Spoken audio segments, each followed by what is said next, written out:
Kasunod po ng pagsuko sa NBI, malungkot at iniisip umano ngayon ni Sara Diskaya ang pamilya ayon sa kanilang takapagsalita. Iginiit din niyang nadamay lang siya sa ghost project sa Davao Occidental.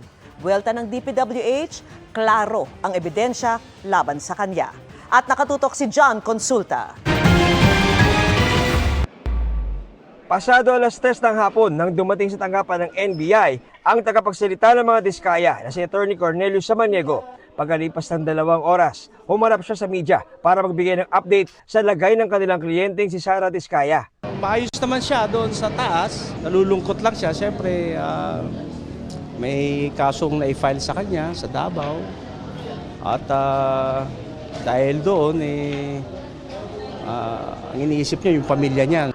Mitigating o makakatulong daw sa kaso ni Diskaya ang kanyang ginawang pagsuko. Pero kasama rin sa kinonsidera ay ang kanyang seguridad. Hindi natin alam kung totoo o hindi, pero mas maganda na yung nakakasiguro.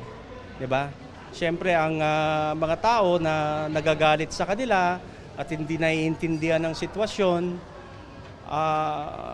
may karapatan silang magalit. Pero siyempre, sa parte ni na Ma'am Sara, ni na Sir Curly, kailangan din nila mag-ingat. Hindi na natin pinahirapan ng gobyerno.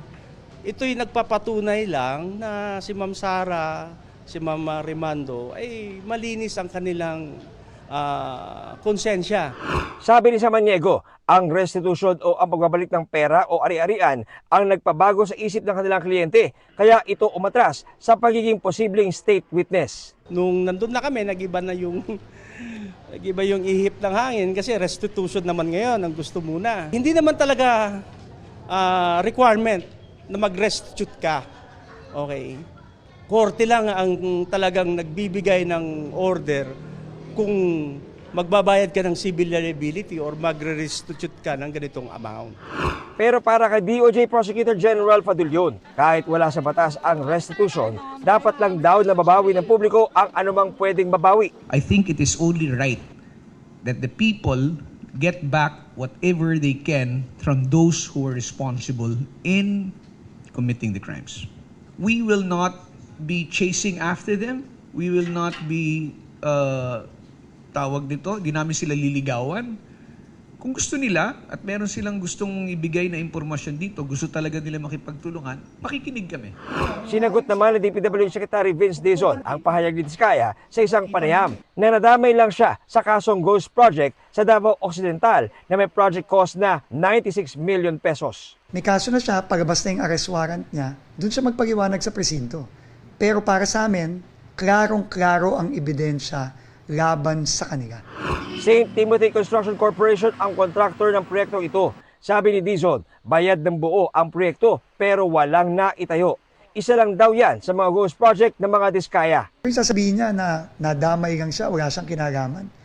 Isa niya nakuha yung pinambili niya ng mga 30 sasakyan niya kasama yung Rolls Royce niya. In fact, meron na namang ifa-file, sinabi na ng ombudsman na yung kaso sa Bulacan, kasama din ng St. Timothy doon. Kasama din siya doon. Sinagot din ni Dizon ang pahayag ni Diskaya na naawa siya sa mga anak niya nang voluntaryo pumunta sa NBI matapos sabihin ni Pangulong Marcos na lalabas na ang warrant of arrest laban sa kanya. Hindi siya naaawa sa bansa.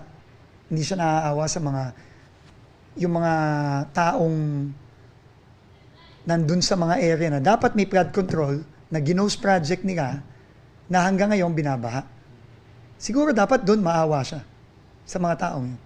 Sa tingin naman ng Department of Interior and Local Government, wala sila nakikitang panganib o banta sa buhay ni Diskaya. I don't believe there's a risk for her. Mabuti nga na nag-surrender na lang siya kasi hinanap eh. Kasi we have never considered her as armed and dangerous kung maging fugitive, kung maging wanted siya. So we would have arrested her in a natural way. Para sa GMA Integrated News, John Consulta, nakatutok 24 oras.